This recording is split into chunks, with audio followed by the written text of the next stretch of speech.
Good day everyone, Patbias here, and welcome to Understanding English Pronunciation. Today, we're going to see some of the pronunciation differences present between the American and British English. Let's begin.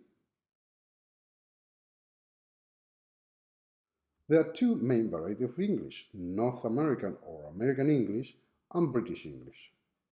So in Canada and US, people speak American English, and in the UK, New Zealand and Australia, people speak British English. Now the pronunciation of American English is called General American English, and the British one is called Received Pronunciation. These two varieties, General American and Received Pronunciation, are described as the typical American and British accent respectively, and they are the benchmark for English taught in English classrooms and courses around the world. Thus, you can find these two varieties of pronunciation as referenced in most English language dictionaries. But let's first listen to some examples of these two varieties.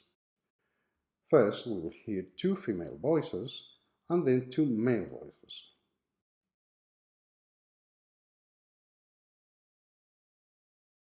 It's been extremely cold the last few weeks across the country, but that does not mean our climate isn't changing and warming overall. In this week's It's Not Too Late, our Ginger Z looks at why extreme cold, like millions have experienced in Texas, is also a symptom of climate change.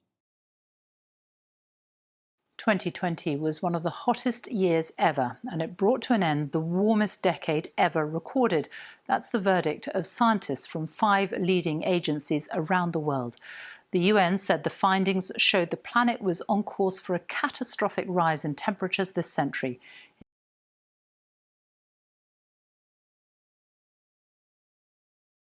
California's record-breaking 2020 fire season has now become a fire year.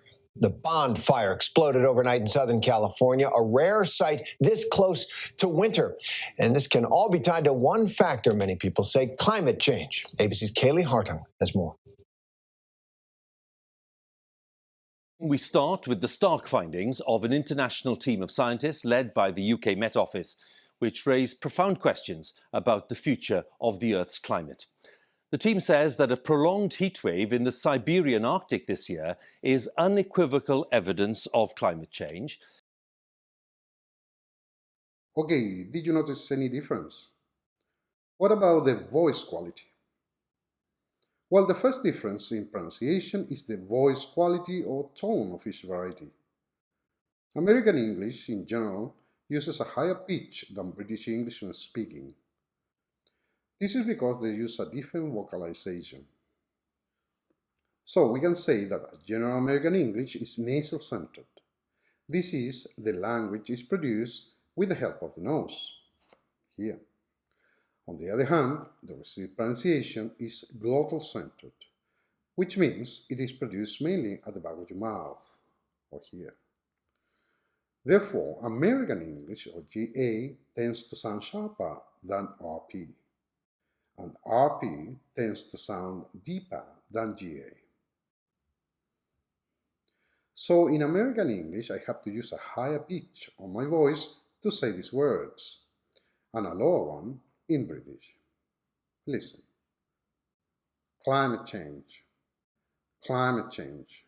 American. Climate change. Climate change. British.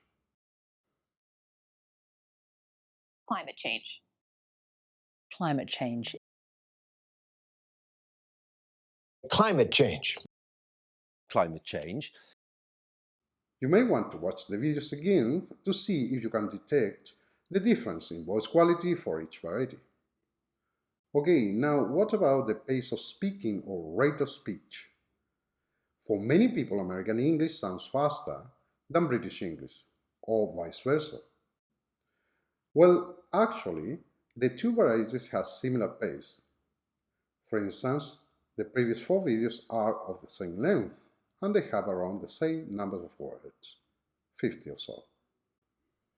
This apparent difference in the speed of speech between these two varieties is due mainly to factors such as the use of different sounds in a word, the length in the pronunciation of certain sounds, the number of individual sounds present in a word, and the number of syllables produced in certain words.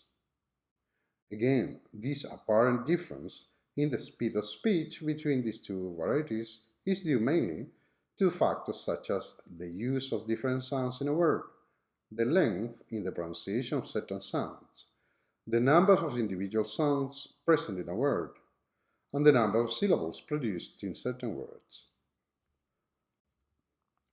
Let's take these two words as an example. The first word is produced with the diphthong O in American, but with the O in British. So in American English you say O, global, O, global. And in British you say O, global, global. Now the second word in American is formed by 6 individual sounds, but only 5 in British. The extra R sound, which is always present in American pronunciation, it is normally absent or minimized in this position in British pronunciation. On the other hand, in British pronunciation, the first vowel sound in this word is extended, let's say taking the space left by the absent R sound. So this word has around the same duration in both accents.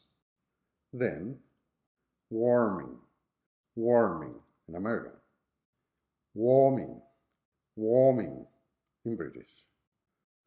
Let's hear it. Beyond a doubt, global warming is caused by humans. Proof global warming is happening right here, right now. In just these 2 words, we have 3 pronunciation differences between American and British English. Number 1, the different use of diphthongs. Number 2, the presence or absence of the consonant sound R. And number 3, the different duration of vowel sounds. The last difference is the number of syllables produced in certain words. This word has only 3 syllables in American. Century, century. Now in British, although you can hear people saying century, century, the most common pronunciation is century, century, having only 2 syllables. Century, century, century, century. Century. Century. Okay, that's all for today. In our next video, we are going to see more examples of the pronunciation differences found between these 2 varieties of English. But before you go, I'm going to leave you with 2 short videos. Pay attention to the voice quality and the apparent different rate of speech of each speaker, and try to guess who speaks which English. I will tell you the answer in the next lesson. Alright then, see you next time, bye for now.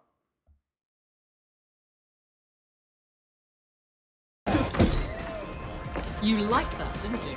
Want the cookie? Having all those people excited to see you.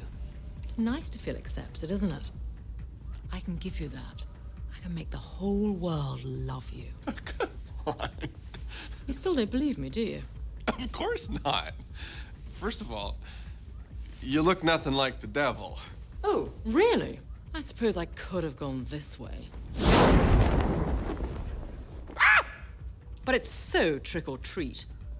It's true! You really are the devil!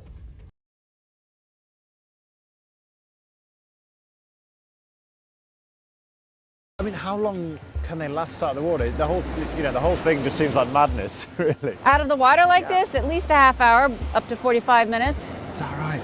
So why are they doing this? What's the point of this whole thing? As you can imagine, these eggs out in the sea would face all kinds of predation. The survival rate would be quite low. Here, they're buried, they're underneath the surface of the sand. It actually increases their survival rate.